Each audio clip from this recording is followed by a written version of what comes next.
So, I mean, that is the land of unconfirmed reports. Yes, we came, we saw, he died. Did it have anything to do with your visit? Oh, I'm sure it did. Si tu me laisses la Tchétchénie, moi je te laisse l'Arménie. Si tu me laisses l'Afghanistan, moi je te laisse le Pakistan. Si tu ne quittes pas Haïti, moi je t'embarque pour Bangui. Si tu m'aides à bombarder l'Irak, moi je t'arrange le Kurdistan. Ils ont partagé le monde, rien ne m'étonne, rien ne m'étonne, rien ne m'étonne. Brandished a golden pistol he said he'd taken from Gaddafi. This is a golden gun that Gaddafi tried to defend himself with in his last days on Earth. The Libyan dictator was assassinated on camera, paraded through the streets, and declared a villain of history. Most people think Gaddafi was just a power-hungry madman who deserved what he got. But what if I told you that same madman gave Libyans free education, free healthcare, and the highest standard of living in Africa? But if you follow the money trail after his death, a far more sinister picture emerges.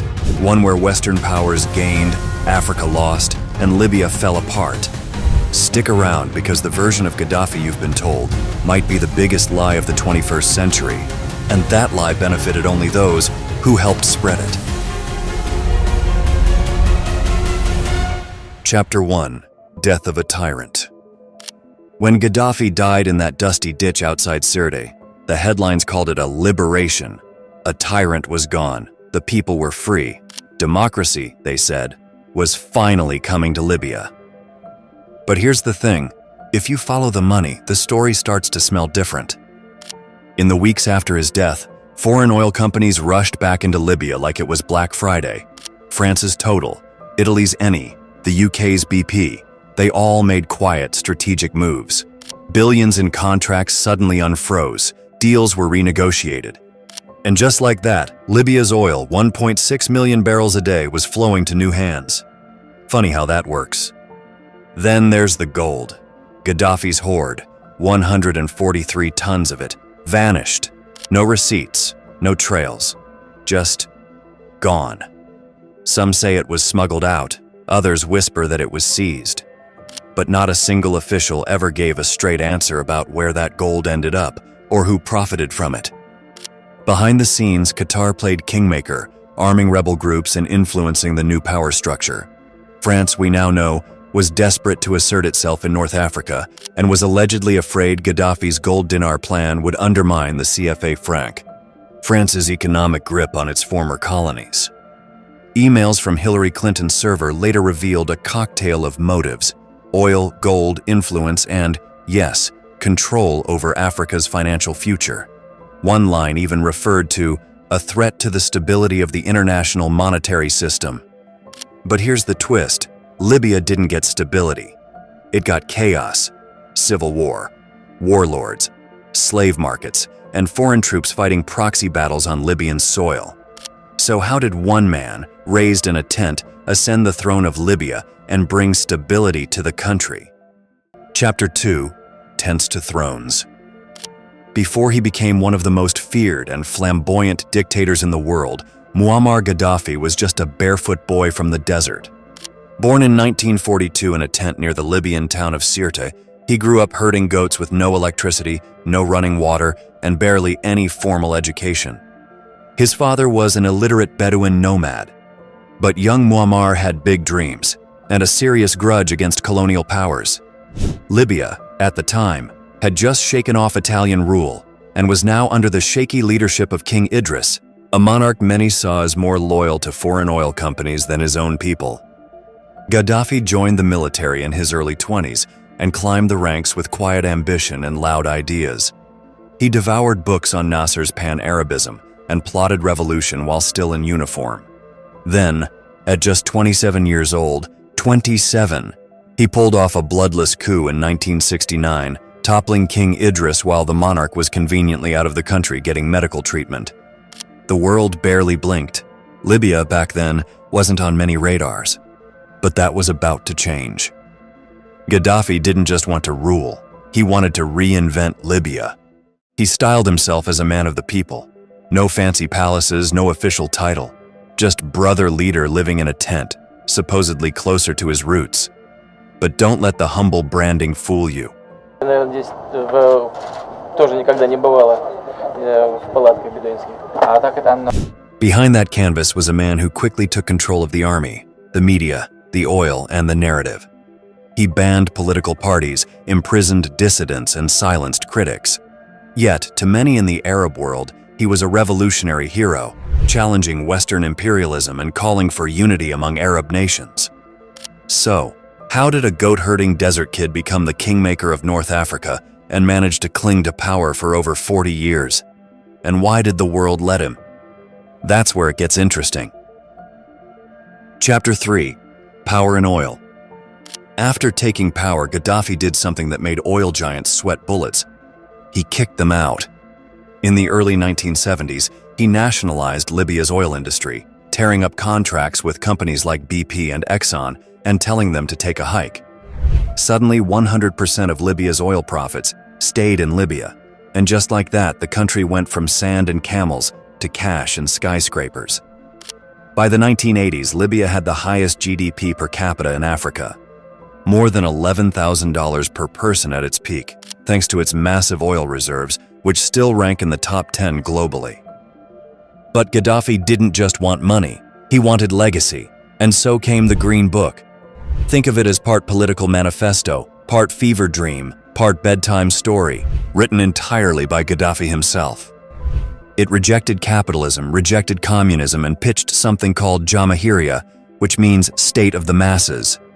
In theory, it meant no politicians, no corruption, and people directly running the country through local councils. In practice, Gaddafi was still calling every shot, just without a formal title. Clever, no? To the outside world, Libya looked like a model for progress. Education was free. Healthcare, also free. The literacy rate, once just 10%, shot up to over 80%. Women were going to university. Roads, airports, housing, everything boomed. But here's the thing, all that progress came with a warning label. Speak against the regime and you might just disappear. Gaddafi had a network of spies, secret prisons, and even created special revolutionary committees to root out enemies of the state. He plastered his face on every billboard, dressed in wild military outfits, and gave speeches that ran longer than a Netflix binge. And yet, despite the weirdness, the violence, and the dictatorship, the West still shook his hand. Why? Maybe it had something to do with oil. Or maybe there was something else hiding beneath Libya's glitzy surface. We'll get there. Chapter 4. Global Disruptor. If Gaddafi ruled Libya like a king, he played on the world stage like a chaos dealer. In the 70s and 80s, he didn't just want to lead a country, he wanted to reshape the planet. He poured millions, some say billions, into rebel groups, militant networks, and anti-colonial movements across the globe. From the IRA in Ireland to the Black Panthers in the US and even rebels in Chad, Gaddafi was writing checks and sending weapons like it was a global shopping spree for revolution. His goal? Break Western dominance, one uprising at a time. But he wasn't just funding rebels, he was dreaming bigger. Gaddafi wanted to unite all of Africa under one flag, one military, and one currency backed by gold. Yep, real gold. He proposed ditching the US dollar and euro for a pan-African dinar made from Africa's vast gold reserves. That would have meant serious trouble for global powers who liked having Africa as a resource supplier, not a financial powerhouse. Naturally, the West wasn't thrilled. Then came the 1988 Lockerbie bombing. A Pan Am flight over Scotland exploded, killing 270 people. All fingers pointed to Libyan agents.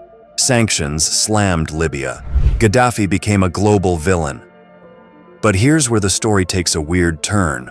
After 9/11, Gaddafi tried to clean up. He handed over Lockerbie suspects, paid out $2.7 billion in compensation, and even ditched his weapons of mass destruction program. George W. Bush and Tony Blair gave him a temporary hall pass. Libya reopened for business. For a hot second, Gaddafi was sipping espresso with European leaders and smiling in photo ops. But that détente didn't last. As his gold-backed dreams grew louder and his oil deals grew more selective, old tensions boiled over. So what flipped the switch again? Who decided Gaddafi had outlived his usefulness? You'll want to hear what happened next. It wasn't just about politics. It was about power. Want to understand the world better? Start with history and subscribe to our channel. Chapter 5: Revolution or Regime Change. By 2011, the world was on fire. The Arab Spring had started sweeping across North Africa and the Middle East like a political wildfire.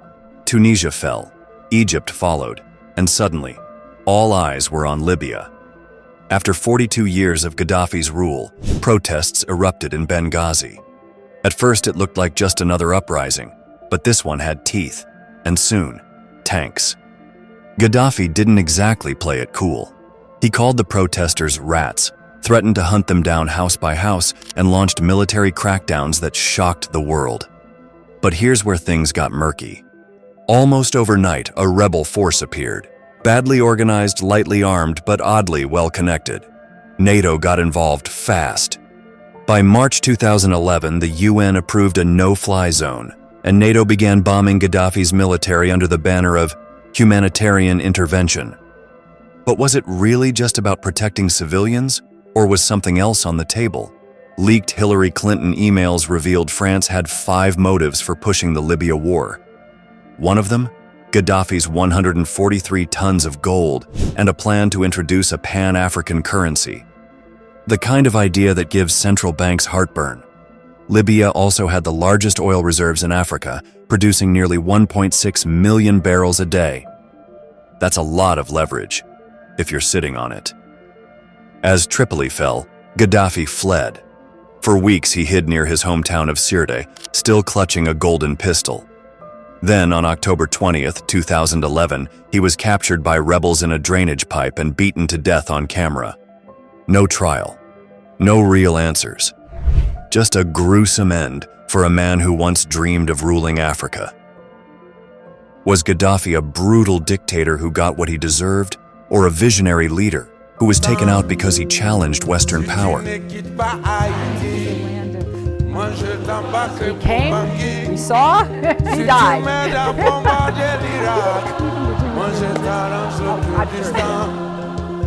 Ils ont partagé le monde. Rien ne m'étonne. Rien ne m'étonne. Rien ne m'étonne. Ils ont partagé le monde. Aïe, aïe, aïe. Rien ne m'étonne. Rien ne m'étonne.